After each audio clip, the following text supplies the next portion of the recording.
Hello everyone, welcome to Ardhanarishwar Ekatmik Yatra. दोस्तों, पिछले दिनों मैंने कई पोल टेस्ट लिए जिसमें कि हाल ही में मुझे ट्विन फ्लेम्स की स्थिति जाननी थी कि वो किस स्टेज से गो थ्रू कर रहे हैं। हालांकि बहुत कम लोगों ने जवाब दिए, जबकि आपको जितना हो सके ऐसे टेस्ट में पार्टिसिपेट करना चाहिए। मैंने क्यों जानबूझकर ऐसा सवाल लिया कि ट्विन फ्लेम वीडियोस देखने का मन नहीं है,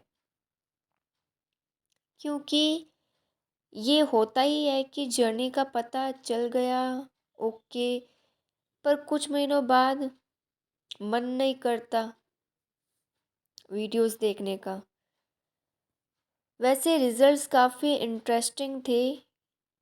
कई लोग दावा कर रहे हैं कि वो यूनियन कॉन्शियसनेस में है, डीएम को चेज़ नहीं कर रहे हैं।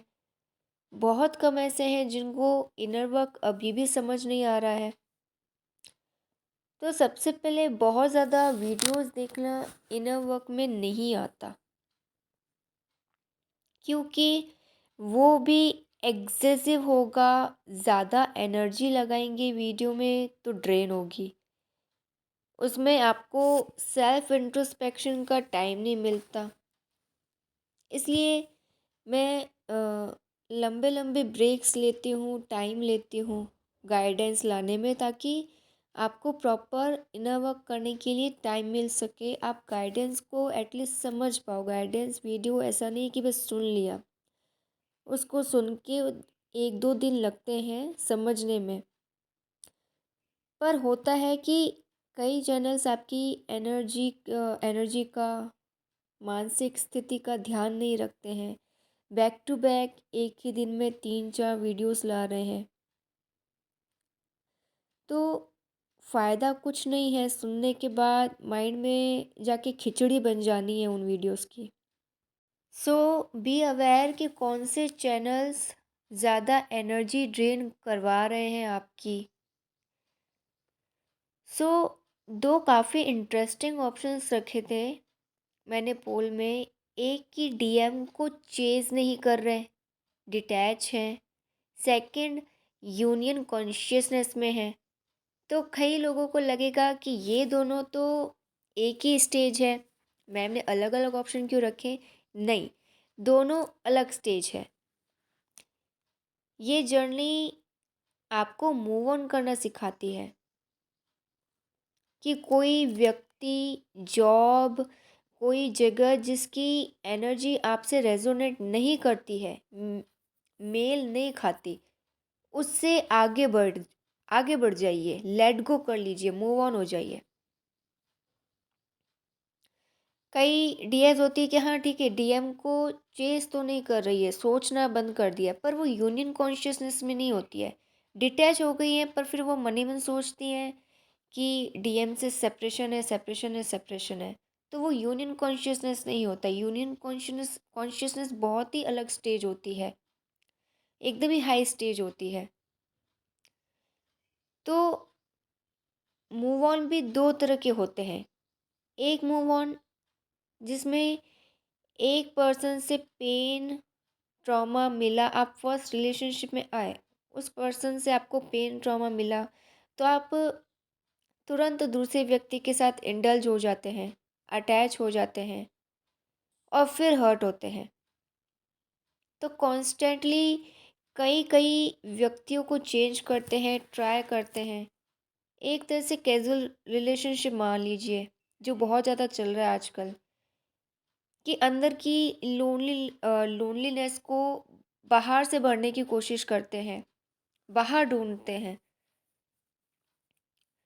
तो एक के बाद एक रिलेशनशिप्स में आते जाना, हर एक व्यक्ति से हेटर्ड, एब्यूज़, पास्ट ट्रॉमा, सब कचरा, गंदगी इकट्ठी कर लेना, जिनके साथ भी आप इंडल्ज होते जाते हो, होते जाते हो, होते जाते हो, सबसे थोड़ी थोड़ी वो कचरा, गंदगी, मेल्स, हर किसी के अंदर का ट्रॉमा वगैरह जो भी एब्यूज़ है, आपने वो सब अपने अंदर ले लिया।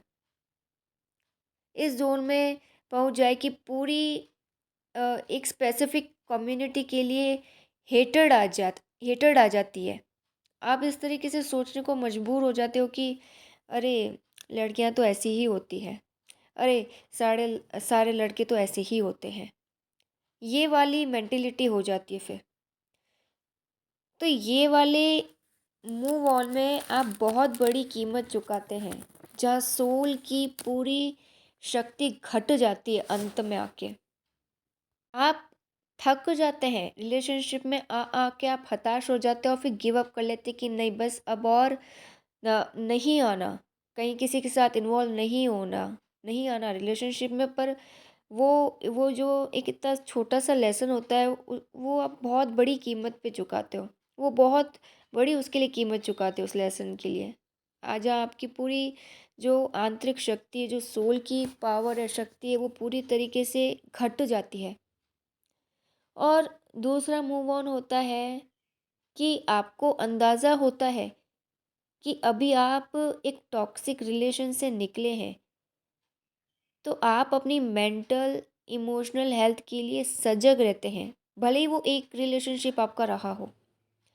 कि हाँ, मैं इतना ड्रेन हुई हूँ, मेरे अंदर पेन है हार्ट ब्रेक का, तो आप खुद ही हीलिंग करना चुनते हो कि अब सेल्फ केयर करनी है, सेल्फ लव में रहना है, बाउंड्रीज रखनी है, फॉरगिवनेस भी रखनी पड़ती है। अदरवाइज़ वो पेन ट्रॉमा रिलीज़ ही नहीं हो पाता जब तक आप फॉरगिव नहीं करोगे उस पर्सन को। और कार्मिक अकाउंट भी वैसा का वैसा रहेगा, वो भी रिलीज़ नहीं होगा। तो फॉरगिवनेस तो ज़रूरी है। और इस मूव ऑन में आप लेसन लेते हैं कि सेम पैटर्न्स को रिपीट नहीं करना। ये जो सेकंड वाला मूव ऑन है, यही मूव ऑन इस जर्नी में सिखाया जाता है, learn to let go and learn to move on. But काफ़ी सारे लोग 3D में अनअवेयरनेस के कारण वो पहले वाले मूव ऑन को सही मानते हैं कि एक ने धोखा दे दिया, बिट्रेयल मिल गया, चलो ठीक है, ज़रूरी नहीं है कि दूसरे से भी मिले। तो फिर वो जल्दी से किसी और व्यक्ति से अटैच हो जाएंगे, दूसरे रिलेशनशिप में जल्दी जंप करेंगे, बिना पहले रिलेशन से जो ट्रॉमा वगैरह मिला उसको हील किए बिना। तो वो बहुत बड़ा खतरा है। जब कहा जाता है कि दूसरे टाइमलाइन में शिफ्ट होना है, तो रातों रात कोई चमत्कार नहीं होगा कि आप टाइमलाइन शिफ्ट कर दो। बहुत ही लॉन्ग प्रोसेस होता है एक टाइमलाइन से दूसरे टाइमलाइन में शिफ्ट होने में। और इनर वर्क में सबसे ज़्यादा मेहनत आपको बिलीफ पैटर्न्स पर ही करनी है। अगर आप उसी ओल्ड लाइफस्टाइल को जीते रहेंगे तो कोई चेंजेस नहीं आने वाले। मैं आपको अपने इनर वर्क के बारे में बताऊं, सो दिन मेरा स्टार्ट मेडिटेशन से ही होता है ऑलवेज। कभी एक समय रहा जब ट्विन फ्लेम वीडियोस बहुत देखा करती थी, पर एनर्जीज चेंज होती गई टाइम टाइम टू टाइम। सोचा खुद ही इस जर्नी को एक्सप्लोर करना, बिकॉज़ इतना कंटेंट है, इतनी गाइडेंस है यूट्यूब पे, कोई कुछ सिखा रहा है, कोई कुछ एडवाइस दे रहा है। सो मैंने डिसीजन लिया खुद से कि अब खुद ही एक्सप्लोर करना है। ठीक है, जो बेसिक था वो मैंने सीख लिया, वो मुझे पता चल गया। आत्मचिंतन बहुत किया। अगर मन में कोई सवाल रहता तो कई कई दिन लगते यूनिवर्स से जवाब मिलने में। तो ये मत सोचिए कि जल्दी से जल्दी हो जाएगा, हमारा इनर वर्क हो जाएगा, रीयूनियन भी हो जाएगा। तो बहुत ही पेशेंस के साथ ये जर्नी पूरी करनी होती है। कभी पूछा करती थी यूनिवर्स से कि रीयूनियन कब होगा, कब होगा, कब होगा। इतनी डिज़ायर थी तब। अब तो सवाल ही जहन में नहीं उठता है रीयूनियन का। वैसे आजकल मैं संत कबीर अमृतवाणी काफ़ी सुन रही हूँ, लाइक अपने इनर वर्क में शामिल किया है मैंने इसको। या कभी ऐसा लगता है कि सोशल मीडिया बहुत ज़्यादा देख लिया, एनर्जी ड्रेन आउट लगती है, तो जब तक मन नहीं करता तब तक फ़ोन को हाथ भी नहीं लगाती। ये मतलब इनर वर्क हर तरीके से होता है। जहाँ आपको लग रहा है अगर गैजेट ज़्यादा आपने यूज़ किया, उससे एनर्जी ड्रेन आउट हो रही है, बहुत ज़्यादा लोगों के बीच में रह के आप ड्रेन आउट फील कर रहे हो, आपको खुद को पहचानना है कि आपको इनर वर्क कैसे करना है। क्या खुद से भी इनर वर्क में नई नई चीज़ों को आप शामिल कीजिए कि कैसे आप कर सकते हैं इनर वर्क। तो लिटरली बहुत इनर वर्क करना होता है। जैसे एक डीएफ का कमेंट अच्छा था कि वो ट्विन फ्लेम वीडियोस नहीं देखती अब, बट दूसरे डिवोशनल वीडियोस देखती हैं। तो ये जैसे जैसे आपकी एनर्जीज में चेंज आता है तो आपके इनर वर्क का तरीका भी बदल जाता है। और अगर ऐसे ट्विन फ्लेम चैनल्स हों जो डिवोशनल बेस्ड कंटेंट ही ला रहे हैं, वो ज़्यादा डीएमडीएफ रीयूनियन मैरिजेस की बातें नहीं कर रहे, ओनली एसेंशियल डिवोशनल बेस्ड है उनका कंटेंट, तो सोने पे सुहागा फिर तो।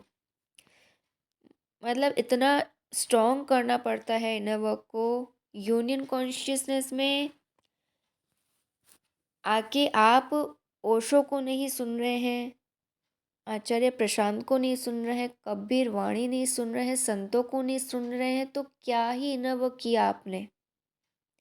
वैसे काफ़ी डीएफ्स किसी हद तक इस जर्नी को समझ चुकी हैं। जैसे हमेशा कहा जाता है डीएम को अनकंडीशनल लव करना, पर एक डीएफ का कमेंट था कि डीएफ की अनकंडीशनल लव की वैल्यू जहाँ नहीं होती वहाँ डिटैच ही रहना चाहिए डीएफ को। यहाँ तक कि यूनिवर्स भी अलाउ नहीं करती ऐसी जगह अनकंडीशनल लव सेंड करने के लिए। तो मैंने ये देखा है कि अर्थ पे जितने भी लोग हैं सीख सब रहे हैं, लेसन सबको मिल रहे हैं, इनर वर्क सबका चल रहा है। बट यू नो कि स्कूल में कुछ बच्चे ऐसे होते हैं ना कि पीट पिटा कर ही पढ़ना पसंद करते हैं। कुछ भी उनको प्यार से समझा दोगे पर एंड में जाके वो पिट कर ही पढ़ते हैं। और कुछ बच्चे बिल्कुल शांत होके बिना पिटाई के मौका दिए अपना पढ़ते हैं। तो बस वो पूरा स्कूल वाला प्रोसेस ही अर्थ पे चल रहा है। अब जो नहीं सीखेंगे वो कर्मा पे कर्मा झेलते रहें। सो जितने भी लोग हैं जो इनर वर्क में इंटरेस्ट नहीं ले रहे हैं, रन कर रहे हैं, जर्नी से भाग रहे हैं इनर वर्क से, तो आपके भागने से कोई फ़ायदा नहीं होगा। आपके भागने से आपका कर्मा रिलीज़ नहीं होगा। आपको वो कर्मा हील ही करना होगा एट एंड। सो फ्रेंड्स, ये था मेरा आज का वीडियो। मिलते हैं नेक्स्ट वीडियो में। Till then goodbye and God bless you.